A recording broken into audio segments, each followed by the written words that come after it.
What is up, everyone? It's Quinn here, and in today's video, I'm going to be going through the best running back draft strategy for 2024 fantasy football. So I'm going to be talking about some of my favorite values at the running back position, comparing ADP on more casual platforms to more competitive leagues. I'll also be talking about some historical trends at the running back position. And then at the very end of the video, I'm going to break down a few different mock drafts, just kind of showing you guys how you can approach the running back position for fantasy this season. If you guys enjoy the video, do me a huge favor, hit that like button, subscribe to the channel. But let's just dive right into it. And just like I started off the wide receiver video, I want to start with the comparison of ADP between ESPN and Underdog Fantasy Football. And just like with the wide receivers, there's not a massive difference in the early options at these positions. So looking at ESPN here, just like Underdog, CMC, pretty much the consensus 101, Breece Hall, Bijan Robinson, going in like that pick 6 to 8 range. Maybe the running backs 4 through 6 are pushed up a little bit on ESPN, but you can even see that a guy like Jahmyr Gibbs is actually going later on ESPN than Underdog. But once we get outside those top 6 running backs, that's really where we start to see a difference in where these guys are going. For the wide receiver video, we saw that wide receivers were getting pushed down on ESPN, and it makes sense that since the wide receivers are getting pushed down, the running backs are definitely getting pushed up. We can see even with the running back 7, Kyren Williams going around pick 17, compared to the running back 7 on Underdog is going around pick 24. Running back 17, Kenneth Walker, he's a back-end round 4 pick. The running back 17 on Underdog is going in the 7th round.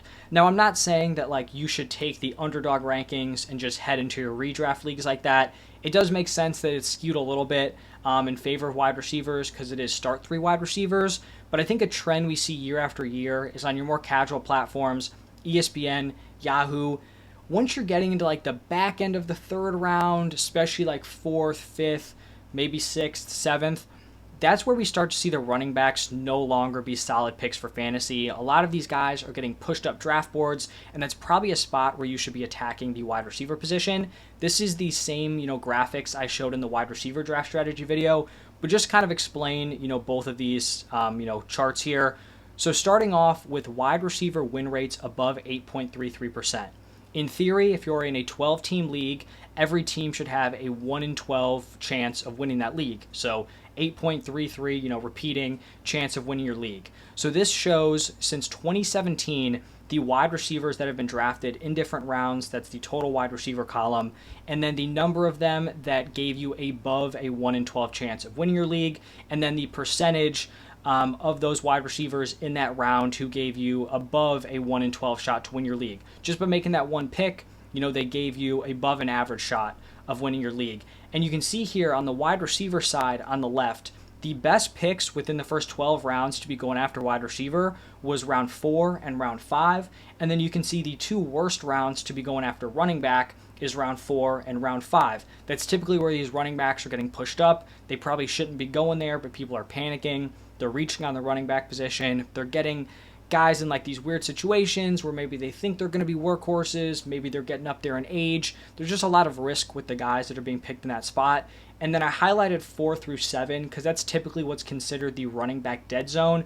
And you can see by the plus win rate percentages, it's not great, right? 31, 34.6, 39.1, 37. Generally, we should be avoiding that spot. Now, this is not a situation where you're just, avoiding every single running back in this area, but it's a decent idea to probably be a little bit weary of drafting running backs, specifically in rounds 4 and 5, and then also in rounds 6 and 7. So just to kind of point out here, specifically rounds 4 and 5, these are the running backs who, according to consensus, are currently going in that range. And personally, I'm fading a decent number of these guys. I included Josh Jacobs, even though he's going late round 3. In my opinion, he's one of those guys that kind of should be a dead zone running back, but is getting pushed into the 3rd round. So looking at these price tags, Josh Jacobs, not interested in him in pick 34. Rachaad White's complicated because he was a workhorse last year. He really struggled with his rushing efficiency. But then you look at his running back room, and it's yeah, he wasn't great, but is there anyone who's going to come in and replace him? So I still wouldn't draft him at, running back 37, but I at least get the argument. Cook and Mixon, I actually don't think are terrible.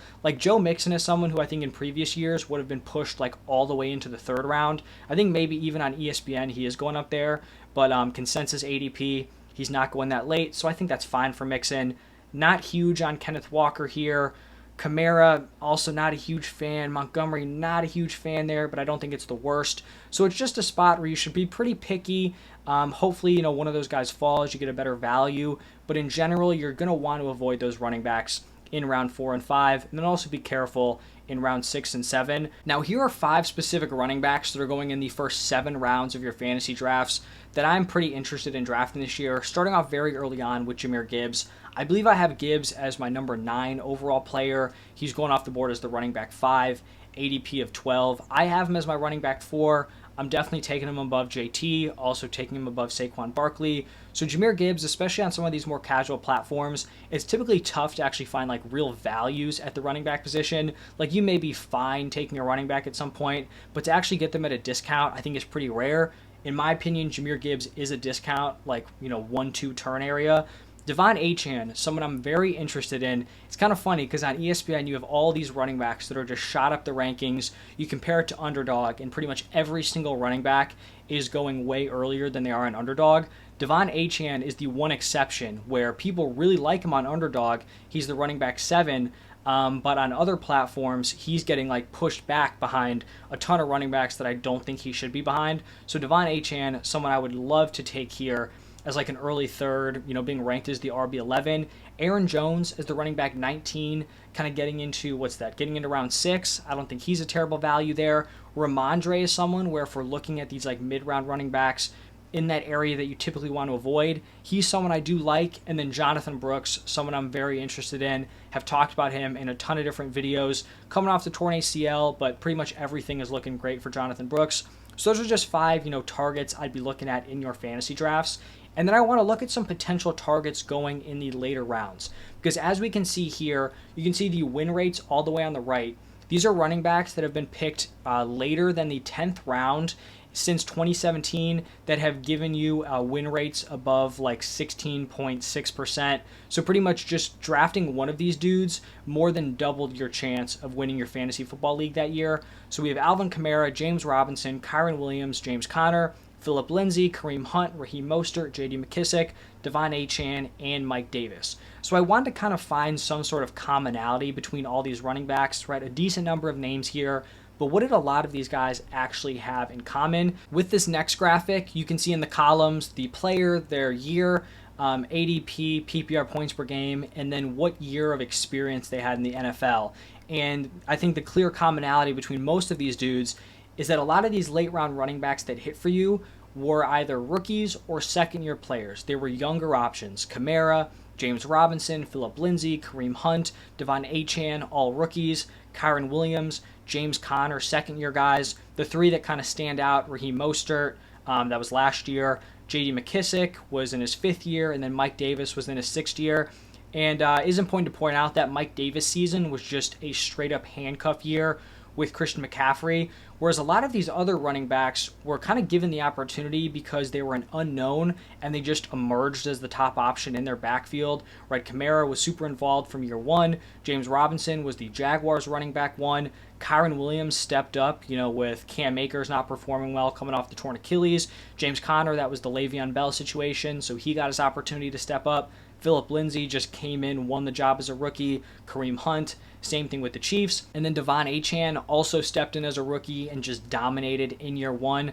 Now, I will say, for some of these guys, I think ADP is getting a little bit sharper. Like, I don't think you're going to be able to draft an Alvin Kamara, like, at around pick 151, especially this specific year, not the best running back class. So I do think we're getting a little bit smarter, but I do think there are still some values out there. So these are some of the later round running backs that I've kind of targeted as players that I'm looking at.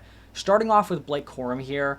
And I'm not really expecting Blake Corum to come in and beat out Kyren Williams, but I think there are multiple ways that Blake Corum can kind of, produce for you at this price.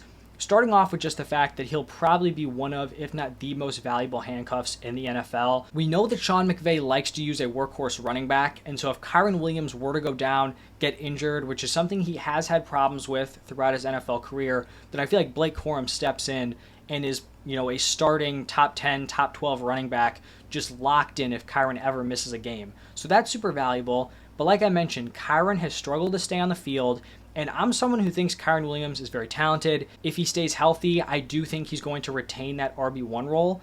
But if he does get injured, you're in this weird spot where these day 3 running backs, there's not a ton of investment in them. Teams typically don't have a ton of loyalty to them, where if Kyren misses some time and Blake Corum, produces really well in his absence, Blake Corum could straight up just win the spot if, Kyren comes back, but Blake Corum was balling out. He may just take over that RB1 spot. So throwing a dart on a younger option. Zach Charbonnet, a second-year guy. I've talked about this, but people seem to have already locked in this backfield as Kenneth Walker RB1, Zach Charbonnet RB2. You can make a very strong case that Zach Charbonnet is the better receiving back and the better short yardage back. So you're telling me that Zach Charbonnet could catch passes, get the goal line work, and all he really needs to do is mix in on the work on the ground, and I think he is very fantasy relevant this year. Also, new regime, new coaching staff coming in. The split we saw last year really could have no bearing on what we get here in 2024. Another younger guy here, Marshawn Lloyd. Josh Jacobs looked pretty cooked last year. Not a huge fan of A.J. Dillon. I think Marshawn Lloyd could come in. I think he's going to have a committee role early on. And the Packers are not committed to Josh Jacobs long term. They have an out on his deal, after this season.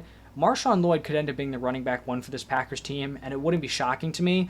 Then we actually have a veteran here, Enrico Dowdle. This is just a spot where it seems like it's a toss-up between him and Zeke to lead this backfield. At running back 50, you're giving me a 50-50 shot at leading the team that I think averaged the most points per game last year. I'm going to throw that dart every single time. Jalen Wright, back to this rookie class. He pretty much just needs an injury to Achane or Mostert to probably be a flex-worthy option. We saw Achane coming as a rookie last year, give you insane production. Both him and Mostert were amazing for fantasy, both top 5 running backs in points per game. Who knows? Jalen Wright with an injury could come in, have a solid committee role. Elijah Mitchell, pure handcuff. CMC goes down. Mitchell steps up. Someone who is that clear of a handcuff on a top offense should not be down at running back 55. And then Ray Davis, back to this rookie class. You have this Bills offense that clearly does not want to get James Cook involved near the goal line. Do they want Josh Allen to be throwing his body around like he was last year? Maybe they give that role to Ray Davis. He's mixing in on the early downs, getting some goal line work. He could become relevant even with James Cook healthy, and then he also has handcuff upside if James Cook were to go down. So those are the late round options I'm looking at here, trying to go after those younger guys, and then just picking and choosing, what specific veterans we want to look at. Now let's dive into some mock drafts here and talk about different ways to look at the running back position. So this first mock here, this was from the 101, and this was a double hero RB start for me here. So 101, like I said at the top, I'm going Christian McCaffrey every single time at the 101. PPR, half point PPR, standard scoring, I do not care. Christian McCaffrey is my 101. Also, just for some context, this is a PPR draft. Start 2 running backs, 2 wide receivers, 2 flexes, 1 quarterback, 1 tight end. So we start with Christian McCaffrey, and then also, like I mentioned earlier on, Devon Achane, one of my favorite values this year. If I'm getting Achane late second round, I am all aboard that price. So we go CMC, Achane, my top 2 players available, at those picks. We start off double hero RB. Now in this spot, we have, 2 wide receiver slots we need to fill. We have 2 flexes. Typically in PPR formats, like to have wide receivers through the flex, so I want to hit up the wide receiver position. Didn't necessarily love what was available at the running back spot, so we go 3 straight rounds of wide receiver, Brandon Ayuk, Malik Neighbors, Tank Dell, all guys who I think are solid values. We end up getting CJ Stroud in the 6th round, not someone who I'm targeting super heavily this year, but if he's going to fall to the 6-12, we already have Tank Dell. I'll take that stack. Then David Montgomery, I went with at the 701. I just thought the value made sense. Honestly, we saw in the ADP earlier, he was going round 5. So getting him, early round 7, I think it's a fair price. So he's our running back 3. Went back to wide receiver, Brian Thomas Jr., Keon Coleman, and then Zach Charbonnet, one of my later round targets. We get him in round 10. Since we did go so running back heavy early on, 2 studs to start off. David Montgomery in round 7, Charbonnet. I didn't feel like I needed to hit another running back until the very end where we snagged Kamani Vidal.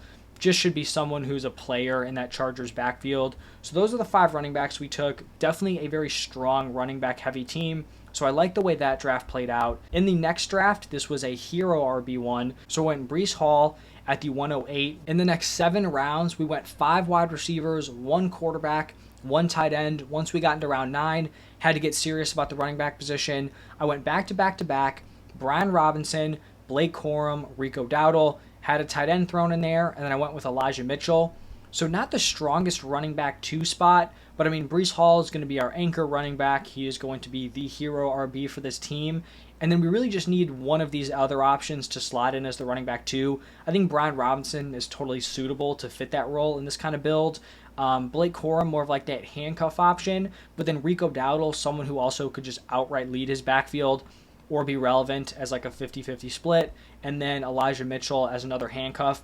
Maybe I would have preferred to get someone in a more ambiguous situation, like we could have gone with Chase Brown here instead of Blake Corum as another guy who could have like upside to filter in as the running back 2 even without an injury, but I still think this running back room is solid. And then the final mock for you, this is going to be a 0 RB build. You can see we did not take a running back until round 7. Went 4 straight wide receivers, Mark Andrews, Amari Cooper, then 4 straight running backs, and Jonathan Brooks, Zach Moss, Brian Robinson, Gus Edwards, and then we wrapped it up with Elijah Mitchell. What I like about this 0 RB team is that the first 4 running backs we took, these are all guys who have the opportunity to lead their backfields. Jonathan Brooks should do it when he's, fully healthy, fully cleared. Zach Moss could lead this Bengals backfield. Brian Robinson should probably lead this Commanders backfield. And then Gus Edwards currently looks like the favorite to be the Chargers lead back. So those are 6 mock drafts, just showing you different ways to approach the running back position. 0 RB, hero RB, double hero RB. That's pretty much going to wrap it up for this video. I hope you guys enjoyed it. If you did, hit that like button, subscribe. Also, you guys can check out my other draft strategy videos. But thank you all for stopping by, and I will see you in the next one.